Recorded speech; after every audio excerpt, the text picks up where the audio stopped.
Well, we've just had a first downpour since March, which is crazy to think of how little rain we've had.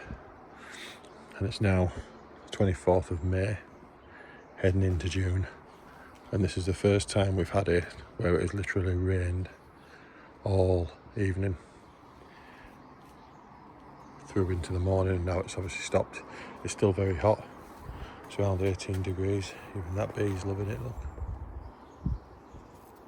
Having a great time in there. But it has been warm. And there's loads of things in the garden this year that's benefited from it. Some things have gone over a bit quicker than they would have done before. But at the moment it's looking amazing. So I'm just going to try and do a quick reminder of where I'm at for May in terms of outside in the back garden. So, vegetable trough has been fantastic. The purple broad beans been brilliant. Really nice colour on them, just adds to it. The peas doing amazingly well, and obviously this year I've sowed the spring onions straight outside. A couple of shallots pushed in there as well, and they've done really well. So I'm really pleased with these troughs, especially at this moment in time. Loads of colour. I do obviously need to add more bulbs, fresh bulbs for spring, because I wanted to see more tulips than I did this year, but that was fine because that was an experiment I did using old tulip bulbs to see if I can make use of them in the troughs to have shorter bulbs that look just as good, but they were a bit too hit and miss and ended up with more foliage than I did with flowers. So lesson learnt, that's fine, that's what it's all about. But yeah, and I'm pleased with how it's all looking. With a little rearrange here so I can let my daughter have a sandpit there and play, a little area for her to play in, but I've still got the plants around it.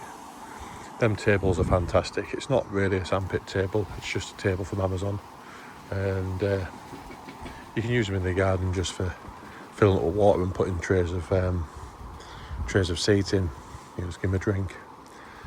But I like it. And obviously I went for the grey colour because you used to have a sandpit table that was white and yellow, I think it was, and just bees constantly all over it. Just never wanted to use it, hence the grey. The grey looks good. And this corner here, I'm really pleased. In them 3 pots there, obviously there's dahlias, and I did a little experiment putting daffodils in with them, which worked well. They're all fading now. I've topped them with some marigolds, again as the dahlias are pushing through, and then marigolds linking nicely with the big geum. Just to the right of that is the orange achillea that's starting to come out shortly. But then you've got the purple geranium mixed in, and obviously the alliums. The alliums is one of the things that has gone over a lot quicker this year, and I think it's just because of the sheer heat. And then yeah, that leads into this corner that I've done, where I've got the peony, which is looking absolutely amazing this year, best it's ever looked. There's loads of heads on there, and then obviously you've got the 2 clematis behind, which have only opened in the last few weeks, and that I'm training to climb onto the tree, to go up the tree as well as the fence. So I'm pleased with how all that corner's looking. Obviously got the Astrantia there as well, which ties in with the colours, and then in that gap there is a very large fuchsia. You can just see it starting to come up behind that pot there, and it grows about the height of that peony, very upright, pink and purple bells. It's a really big variety. So I put that there this year. It used to be in that corner where that magnolia is, but I put it there this year, so when the peony goes over and there's just foliage left, the fuchsia replaces it and the colour continues on. So we'll see how that goes. But yeah, all in all, really pleased with it. Really pleased with the things on the back fence as well. Been using it as a bit of a sedum, sedum area, then throwing in a few lobelia and different types of plants I just fancied. I mean, there's some spare strawberries in that basket there, and then obviously my normal hanging baskets with the petunias in. But all in all, pleased with that. And then obviously just to touch on these as well, I'm pleased because I moved my lupins into the troughs, because in the borders get covered in mildew and they don't always flower for me. I think it's just because of the clear ground. I've got a dark leaf dahlia in there. The antirrhinums are amazing. All of these were grown from seed a couple of years ago. Did loads of them, all different mixed colours. Put them in the garden and they take care of themselves. Come back every year, spread all over the place, get all these different colours. I mean, like I say, we've got the pinks and the yellows there. I've got like a pinky orange apricot one there. I've got one there, that's like it's a cherry one, that one there. And I've got like a red one coming out over there. I've got some whites and oranges at the front as well. Fantastic. And the last right the way through to the end, so they're amazing. That white there, Sweet William, was actually an annual Sweet William, which has come back this year. First time I did it last year, so interesting to see that. And these little nice flowers you see dotted around here, I use these every single year. But I buy them. They do come back sometimes, but not always. Nesmias, and the smell, unbelievable. So if you put them together, it's like 4 in that little pot beside where we have a coffee. But I dot them all in the wall baskets. I've got them next to the front door. Amazing smell, and they do last right the way through. Really good. And another thing that I've did from seed once is the poppies. And then once I got the poppies doing well and through, they'll go really nice with the Salvia hot lips. And I just spread the seed all over at the end of the season. So yeah, all in all, I'm really pleased with how this area is looking this year. Probably the best it's ever looked. And a lot of it coincides with the patio extension that I did. As you'll see on my other videos previously, I did that on my daughter in the winter. Never done one before. Didn't do the best job, to be honest, of it, because the hardcore wasn't put down as good as it should have been. It's not very level. It's sunk in a few places, but I don't really care. You know, I am going to edge it off there with the grass with some bricks, just a bit of brick edging, just tidy it up, which I haven't done yet, but I will. But for me, it was not really whether it's done properly, it was whether I can use the space, and it's made such a big difference to the area for me, for my daughter, for my partner, just to be able to come out and sit here and have a cup of coffee. It was just too narrow before. Other things to point out are these salvias. I do grow these in the border as well. They don't always come back for me in the border though, so I always make sure I've got some in the troughs so I can take cuttings and grow more. Did about 5 cuttings off this plant last year, and they're all now in the front garden. The front garden's the north garden. This is bang on south. The front garden's very gritty and sandy. Used to have AstroTurf down many years ago, which left a lot of sand in the ground, and they love it out the front alongside all of the lavenders and everything else. And then again, I'm really happy with this, but just need more bulbs in for the spring. I love the irises that are popping up all over, and again I've got a lupin in there. Big geranium here. More hot lips there. That's a clotted cream one. I got that from the Birmingham Flower Show last year, which I will be going to again this year. This corner again, that table's going to move. It's just been stood there for the time being, but I'm again really pleased with this corner, how it's developed.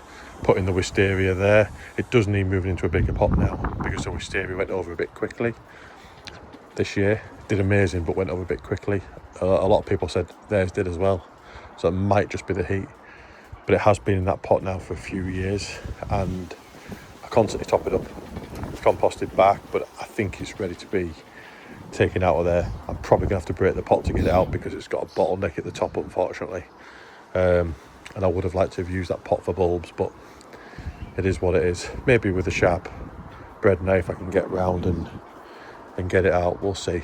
And then obviously putting the dwarf plum tree there, again, amazing. I love how the effect it's done on the grey wall.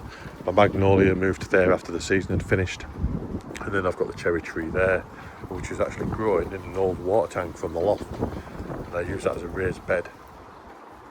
And there's foxgloves in there as well. As you can see, there's a bunch through. There's a few more coming to that tree, and I've got a few little lilies dotted around, some more sedums. But yeah, I'm just happy with how that corner looks and feels going into the greenhouse. This area here has been amazing again, really big and full. Again, another achillea. I've got hydrangeas in here. The purple plant, or the red plant you can see in the middle, which you'll see dotted around, is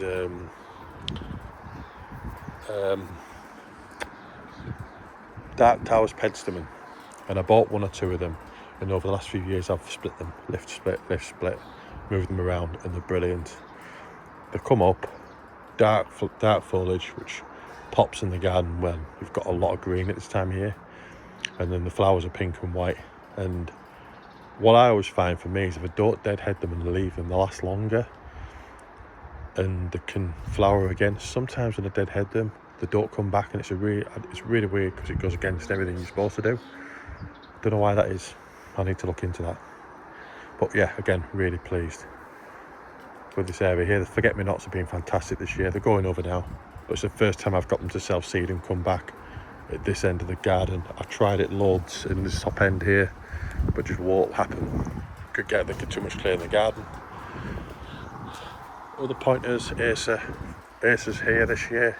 Last year they were in the back, in the raised bins. This year I brought them to the front. I wanted more height in the front and just feeling a bit more enclosed. Same with the rowan tree. It's the first time this year the rowan tree's coming into flower, and I'm pleased with the feel of the bit of the height and the colour around from the Acers.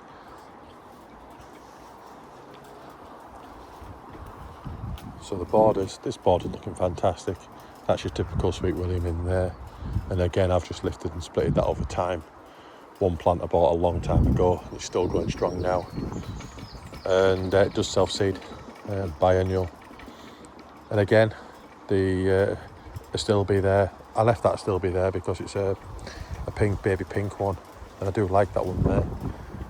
And it ties in with the, I don't think I mentioned it actually, but this clematis that I'm trying to get to grow up here. It's like a purpley, but probably more of a red, I'd say, more of a red one with furry leaves on the back. I forget all the names and varieties, to be honest. I lost the labels a long time ago on a lot of this stuff. Now and again I'll come across it in the garden centre and go, oh, that's what it's called. So yeah, and yeah, again, more of these penstemons in here, foxgloves in here. That's a cornice at the back growing, the tree. Going to try and grow that there to add a little bit more shade to the greenhouse side. And this is a ginormous Rebecca, which does unbelievable every year. I need to split that and move some of it to the front garden. I did do that a bit last year as well, but it's come back well. Aqualita's going over now. I've got a young geranium I put in there, which is orange, which I'm hoping does a lot better next year and gets to the similar size of my other orange one, which I'm going to split and move around, because the oranges and the purples to me and the whites are the colours I look for when I tend to do the borders. I do like them together, especially in May time. Yeah, I've got another Astrantia there at the back, which is a really deep purple colour one, but it's only just coming to flower now, but it's not the same size as the other one.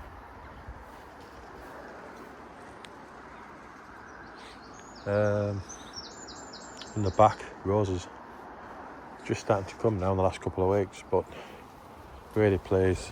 Got the pinks and the oranges there coming through nicely with the clematis behind, climbing up the fence. The honeysuckle there climbing up the fence behind it.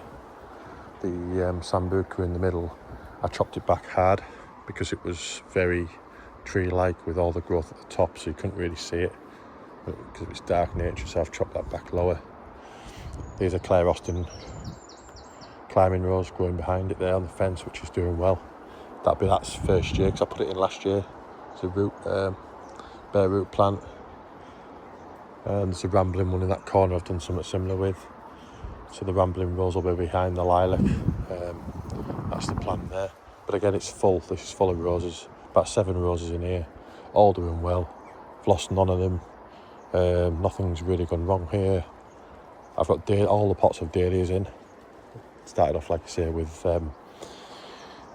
daffodils, and I left them all out all winter, mulched them up, and so far I think 8 out of 10 are coming through the soil, so it's not bad. See what happens with a couple. And I've done a bit of experimenting here. I've stuck a little hydrangea cutting in there, which looks like it's coming. I've moved these irises here for foliage more than anything else. And yeah, I've got some GMs coming up here. I've got a big clump of that Rebecca there. So yeah, I'm really pleased with it. This side needs a little bit more work, but I have put a lot into it. Again, I've got another, I think that's called James Austin, something like that, but a big James Austin rose on that fence there. And I've got, I don't know what that plant's called in the middle of there. It's like a big massive cow parsley type thing. It's not cow parsley. It looks like cow parsley, but it's amazing. I mean, look at that. It's fantastic, is that? Really big as well. And obviously the GM's popping out and the dark towers and this really big nice white rose that's doing really well there. Yeah. I was in two minds with the flowering cherry to take off this branch on the right hand side so I can see the clematis a lot more, but I like the shade it gives you here on an afternoon in the tree, and I like its shape, so I don't really want to spoil that. So I think I'm going to leave it and just wait and see how it goes, because from inside the house here I can see it like that. Really nice and clear view to it, but I'm just going to watch it and just see how it does go about climbing up the tree. I've tied a string to make it do it. Obviously I'm not just expecting to do it itself, but yeah, I'd say fingers all over the lenses here. I do apologise for anyone watching, but this is more for me. This is just my video diaries, so I remember how everything's doing. And yeah, I'd say I'm absolutely over the moon with how this is all looking.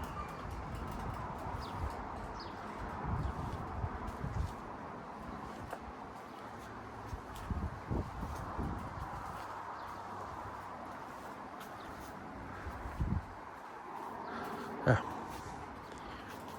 really pleased with it this year.